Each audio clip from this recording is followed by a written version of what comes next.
Agradezco a la Sociedad Chilena de Cardiología la invitación a participar en tan prestigioso evento. Hoy hablaremos sobre el rol de las imágenes en la indicación quirúrgica en la endocarditis infecciosa. Sabemos que el 50% de los pacientes con endocarditis infecciosa requerirá cirugía en algún momento de su evolución, sobre todo aquellos pacientes con endocarditis de válvula protésica,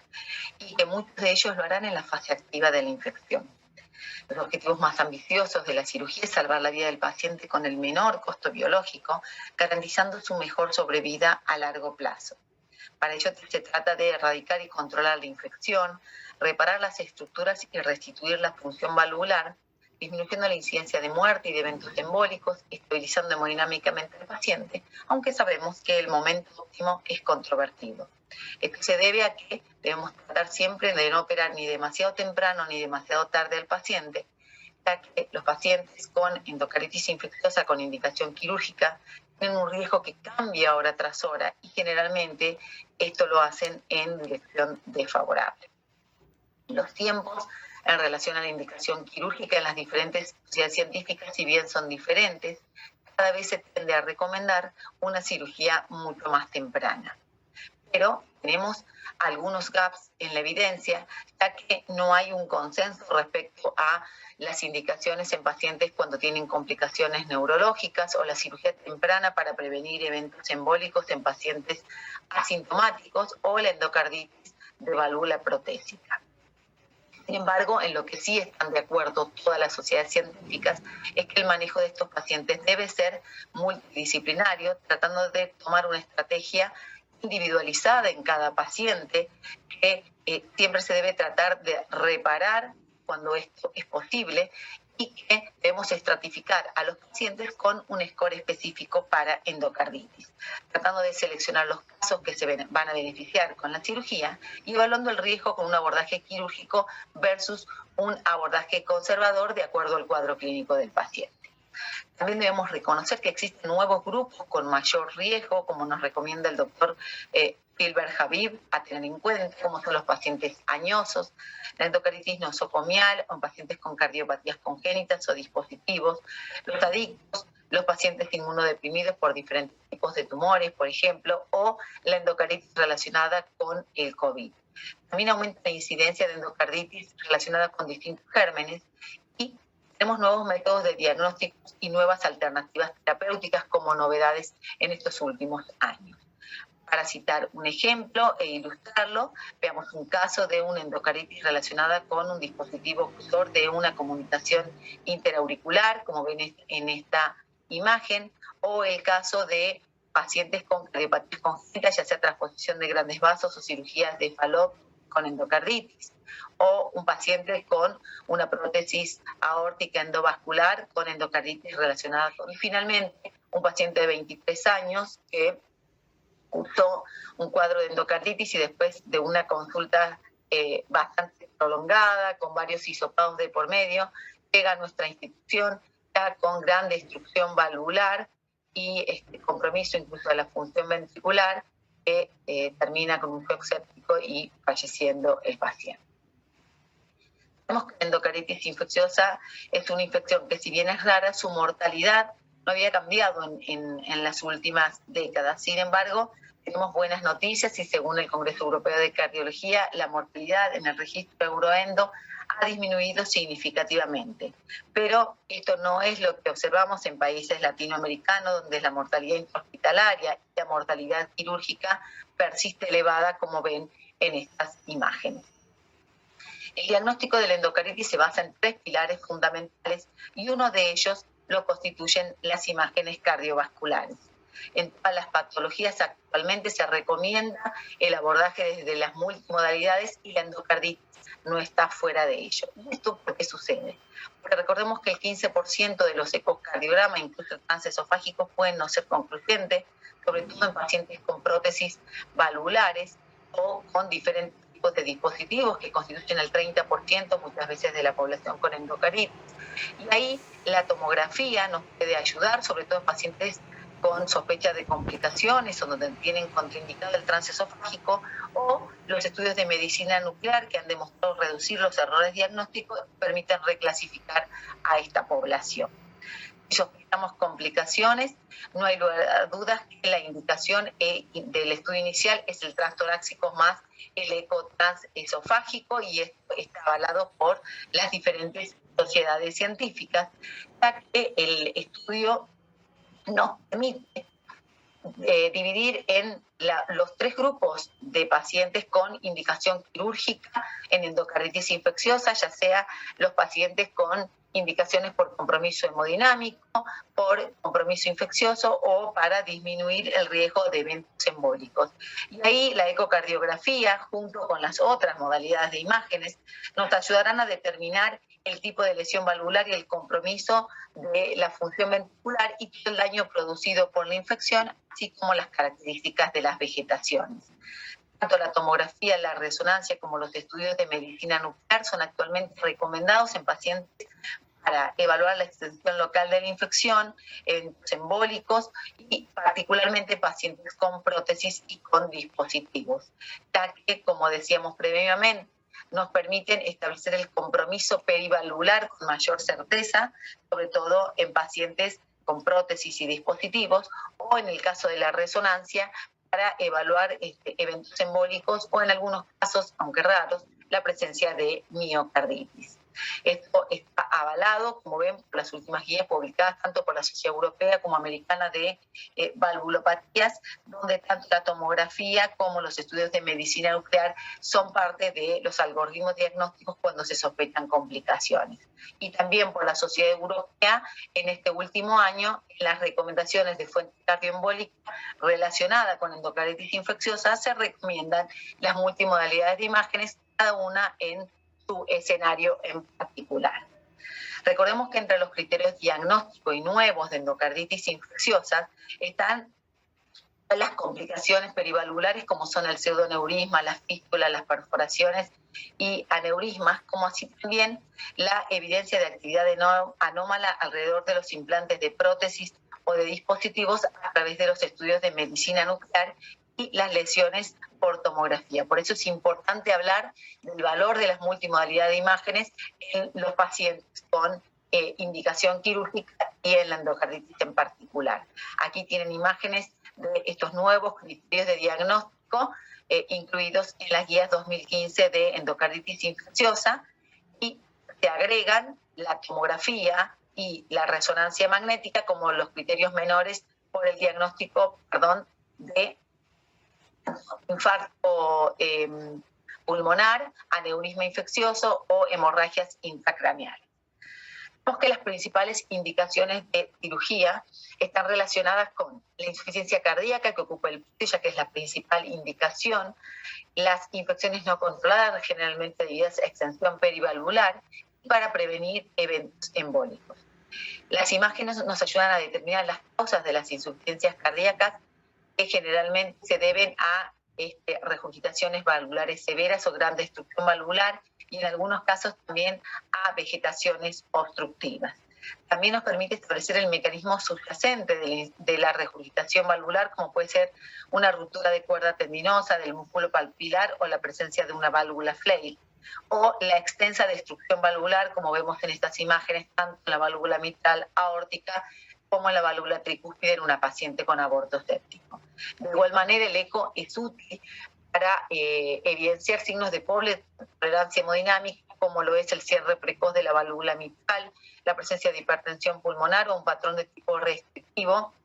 y que, sin lugar a dudas, adelantan los tiempos quirúrgicos. La segunda indicación de cirugía son las complicaciones infecciosas, que aumentan la incidencia de muerte y de insuficiencia cardíaca, y que se deben generalmente al compromiso y a la extensión perivalvular. En primer lugar, veremos que los abscesos complican al 30 al 40% de las endocarditis infecciosas e incrementan la mortalidad, sobre todo si se asocian a endocarditis de válvulas protésicas. La sensibilidad es mucho mayor con el eco transesofágico que con el eco transtorácico para detectar. Muchas veces podemos ver todas las etapas de la formación de los abscesos, desde el engrosamiento de la fibrosa mitroaórtica, la presencia de la cavitación, hasta el estadio 3 del absceso consolidado, como también lo pueden ver en esta imagen.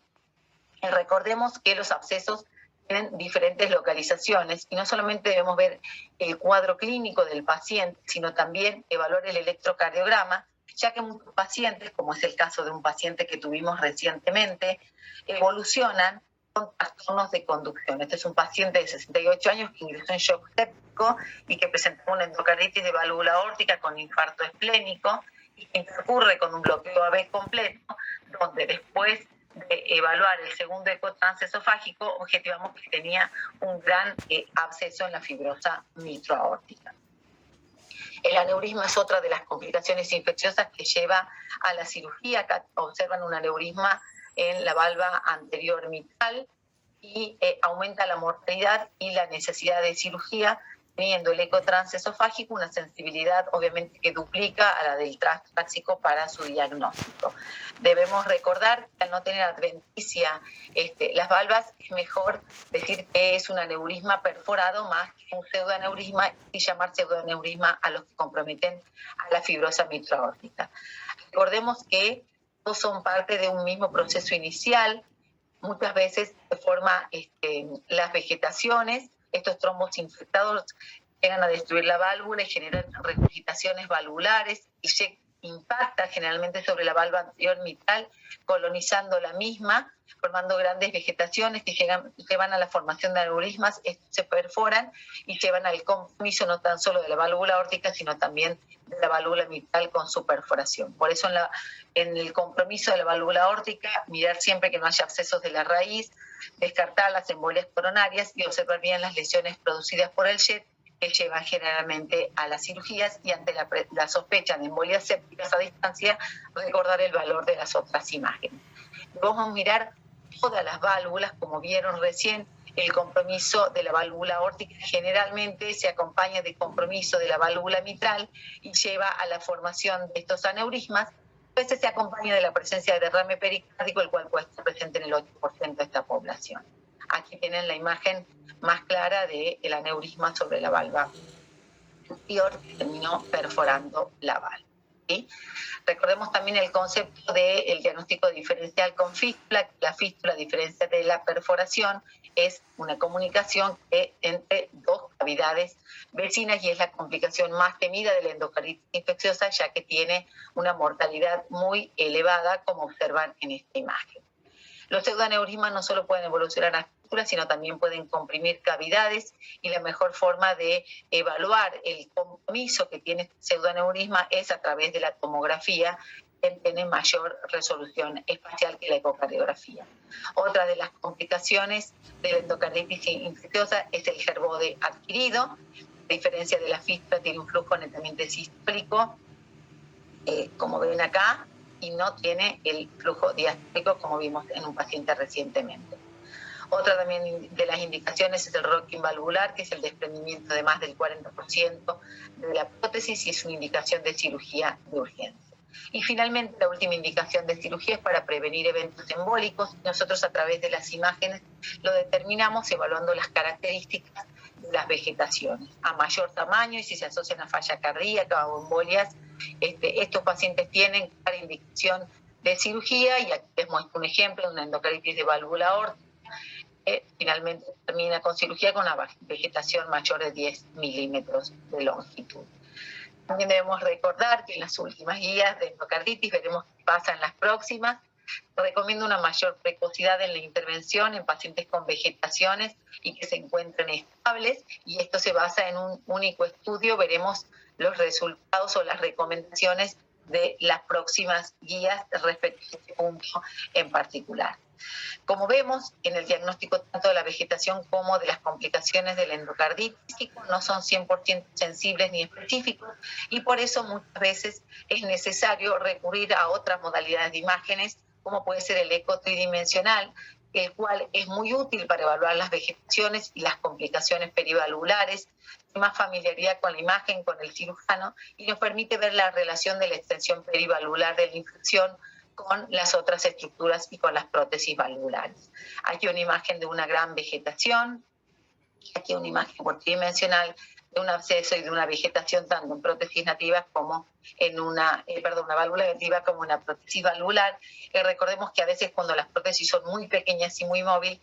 con el eco tridimensional las podemos omitir. Aquí otro ejemplo de un absceso visto en 2 y en 3 dimensiones. La tomografía es muy útil para ver las complicaciones perivalvulares en los pacientes con endocardititis derecha, para ver las embolias sépticas, en el operatorio en pacientes de alto riesgo para evaluar las lesiones en las arterias coronarias y también para evaluar las características de las prótesis. Recientemente el doctor José Juan Gómez de Diego hace un análisis de este estudio francés que compara el transesofágico con la tomografía y se observa el rendimiento de los dos métodos para evaluar las complicaciones perivalvulares, donde observamos que ambas modalidades son similares en cuanto a su rédito diagnóstico. Sin embargo, sabemos que en algunos pacientes podemos ya no encontrar lesiones en las válvulas porque, por ejemplo, embolizaron, y la tomografía es muy útil tanto para evaluar las embolizaciones como el compromiso perivalvular, como es el caso de este pseudoneurisma.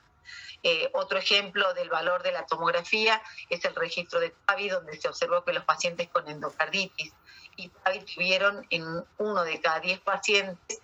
accidente cerebrovascular, y esto en evidencia obviamente con la tomografía. ¿Cuál es el valor de las imágenes en cardiología nuclear? Como todos ustedes ya saben y ya lo recordamos,